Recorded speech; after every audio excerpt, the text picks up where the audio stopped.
watch the wedding, but not that race. Okay, let me ask you about an ad that's gotten a lot of attention. I'm sure you know what this is all about.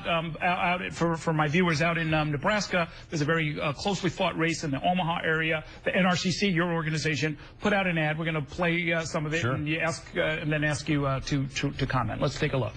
4 murders in 11 days. A judge decides Nico Jenkins is responsible for all of them. Nico Jenkins was released from prison early after serving only half his sentence. The head of the Omaha Police Union said Jenkins is the poster child for why the good time law is a farce.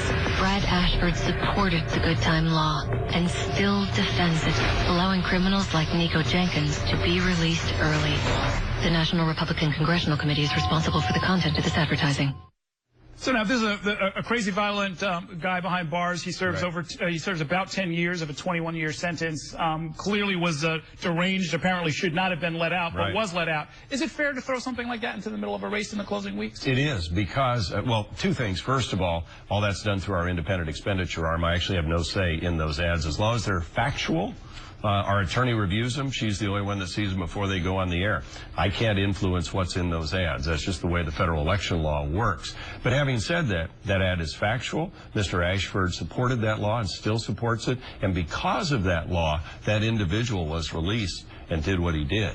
And so I think it's fair to say there are consequences to your actions when you vote for a law and that law is used, and then something like this happens and you're still proud of that law and that vote. I think it is an issue because people judge us on all our votes and all the things we say.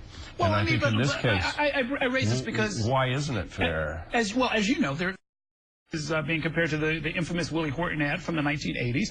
Even the people who were behind that later said that they kind of wish that they could take that back, that what it did to public life and to public discourse was something that winning one election wasn't really worth, and that was a presidential race. Now this is a congressional race for a group that's not even going to lose the majority. Did you have to go there? This is an issue that is an issue in that race in Omaha because of what happened in Nebraska under that law, which Lee Terry's opponent supported and still supports this to this day.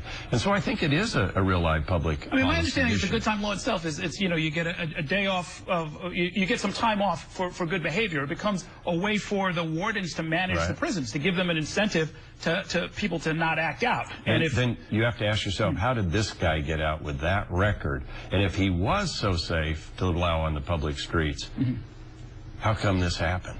How come others suffered? Innocent people suffered. So any state legislator who supported that law, you figure it should be tied to the results of that? I think you have to say, was that a good vote? Was that a smart idea? How did it play out for innocent people out there in the public that you're sworn to protect? The police union head said this was a crime. You saw that in that ad. They quote the police union head as saying this was case 1, or however he phrased it. For how bad this law is. I want to protect people. I want families to believe they're safe. I don't want convicted murderers turned loose on the streets if they're going to go out and do what this individual did. Okay, we're going to leave it there for now. We will see you out on the campaign trail. We'll total up all the numbers after the fact. Thanks so much for coming by. 2 weeks from tonight. Very nice to meet you in 2 weeks.